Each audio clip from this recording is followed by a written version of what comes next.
Bienvenue dans cette nouvelle édition du QG News. Au sommaire de l'actualité, un dictat, c'est par ce terme que le président du parti congolais de l'opposition, La Chaîne, Joseph Kinyumbi Kabongo, a qualifié le mémorandum de l'opposition signé par 11 partis politiques le 23 juin dernier.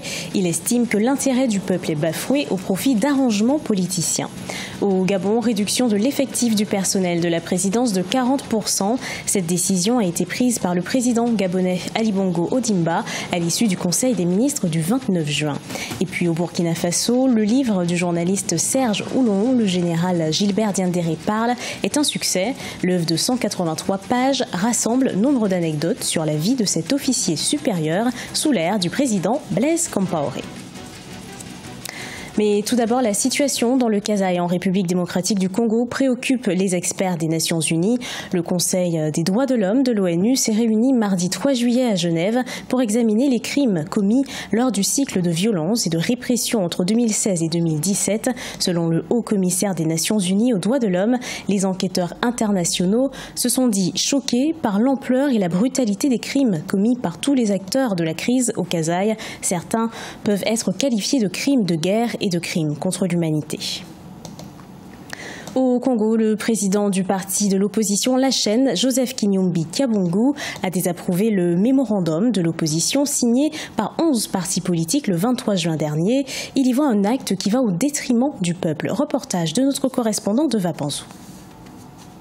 Joseph Kinyumbi Kabongo a exprimé sa désapprobation au mémorandum de l'opposition signé par 11 partis politiques le 23 juin 2018.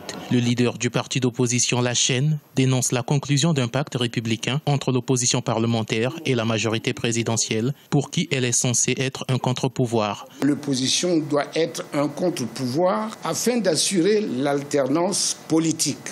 Comment donc peut-on vouloir l'alternance et conclure donc des arrangements avec ceux dont la politique est décriée? Les autres points de désaccord retenus par Joseph Kinyumbi Kabongo sont contenus aux articles 12, 16, 19 et 20 du règlement intérieur. L'article 12 condamne selon lui les partis signataires à y demeurer, même en cas de désaccord. Pour les observateurs de la vie politique, la loi sur le statut de l'opposition pose problème. Surtout l'article 20 qui réellement pose un certain nombre de problèmes du point de vue de restriction des libertés des partis de l'opposition. Est-ce que le statut de l'opposition donne le droit au chef de l'opposition de réguler les engagements politiques des membres de l'opposition? Je ne pense pas, puisque ce n'est qu'une coalition. Selon le leader de La Chaîne, le mémorandum de l'opposition parle d'un pacte qui n'engage et ne se limite qu'aux deux blocs politiques que sont la majorité et l'opposition au détriment de la société civile, du peuple congolais et d'autres acteurs de la vie nationale. L'ancien candidat à la présidentielle de 2016 avait déjà émis ses observations avant l'adoption du mémorandum.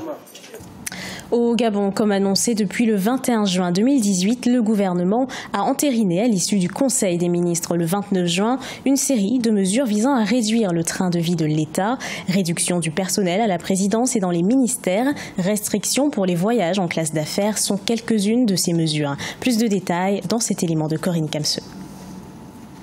À l'issue du Conseil des ministres le 29 juin 2018, le président gabonais Ali Bongo a décidé de réduire l'effectif du personnel de la présidence de 40%. Les personnes touchées par cette décision devront retourner à leur administration d'origine. Une décision qui n'épargne pas les ministères. L'impact réel de ces mesures sur les attentes du gouvernement consistera avant tout à augmenter les recettes de l'État et permettre à l'État d'honorer à ses engagements. Parce que ces dernières années, notre État connaît des défauts de paiement. Ces restrictions s'étendent aux commodités de voyage ainsi qu'au parc automobile de l'administration.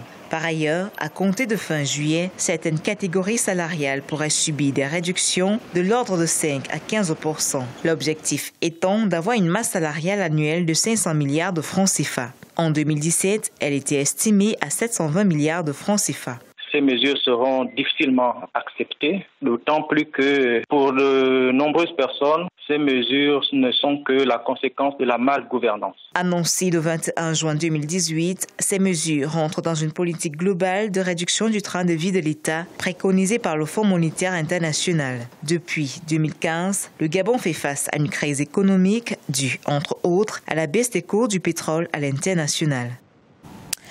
Ces mesures d'austérité prises par le gouvernement gabonais créent la controverse, notamment dans les partis politiques. Le 3 juillet, la présidence de la République a révélé avoir remercié 486 collaborateurs du chef de l'État, une mesure qui va se poursuivre dans les ministères dès le prochain Conseil des ministres.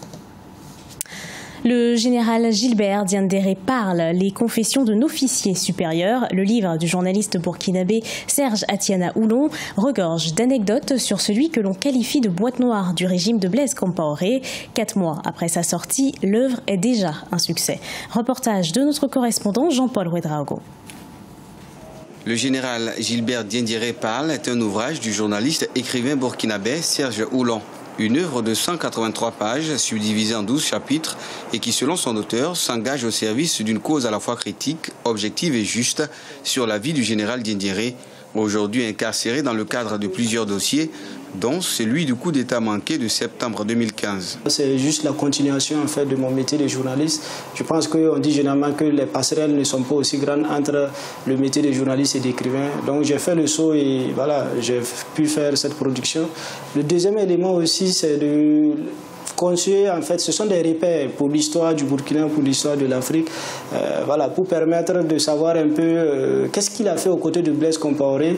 Édité en 2018 aux éditions Presse universitaire de Ouagadougou, l'œuvre est un condensé d'histoire, mais aussi de vives anecdotes sur la vie de cet officier supérieur, longtemps resté énigmatique sous l'ère du président Blaise Compaoré. Dédicacé en février 2018 à Ouagadougou, la critique enthousiaste dont fait l'œuvre illustre à souhait les qualités lyriques du jeune auteur. Évidemment, beaucoup de gens s'attendaient à des révélations fracassantes. Il n'y en a pas, effectivement, il n'y en a pas dans le livre. Je crois que l'homme aussi avait besoin de parler. Il avait besoin de parler parce qu'à un moment de l'évolution historique du pays, lui-même, il sentait qu'il était au centre du jeu, et qu'il avait besoin de s'expliquer. Il sentait qu'il y avait beaucoup d'histoires autour de lui et il n'a pas toujours cette occasion, n'est-ce pas, de s'expliquer. Bien connu du public pour avoir été sacré 2 années consécutives en 2017 et 2018, lauréat du prix anticorruption, Serge Oulon ne compte pas s'arrêter en si bon chemin. Il projette la sortie prochaine de son 2e livre qui s'intitule La question Peul, les dérives ethniques et extrémismes identitaires. Une façon pour l'auteur d'attirer l'attention des Burkinabés sur des drames qui pourraient survenir suite aux conflits répétitifs entre éleveurs et agriculteurs. Et en Ouganda, une taxe sur l'utilisation des réseaux sociaux suscite la colère de la population. Elle y voit une entrave à la liberté d'expression. Depuis le 1er juillet, les utilisateurs des réseaux sociaux doivent s'acquitter d'une taxe quotidienne de 200 shillings par jour pour accéder à WhatsApp, Facebook et Twitter notamment. Pour le gouvernement, cette mesure est une manière d'accroître les revenus pour le fonctionnement des services publics. Ce journal a été préparé par l'ensemble de la rédaction. Merci de l'avoir suivi. Retrouvez dans un instant une nouvelle édition d'actualité sur Africa 24.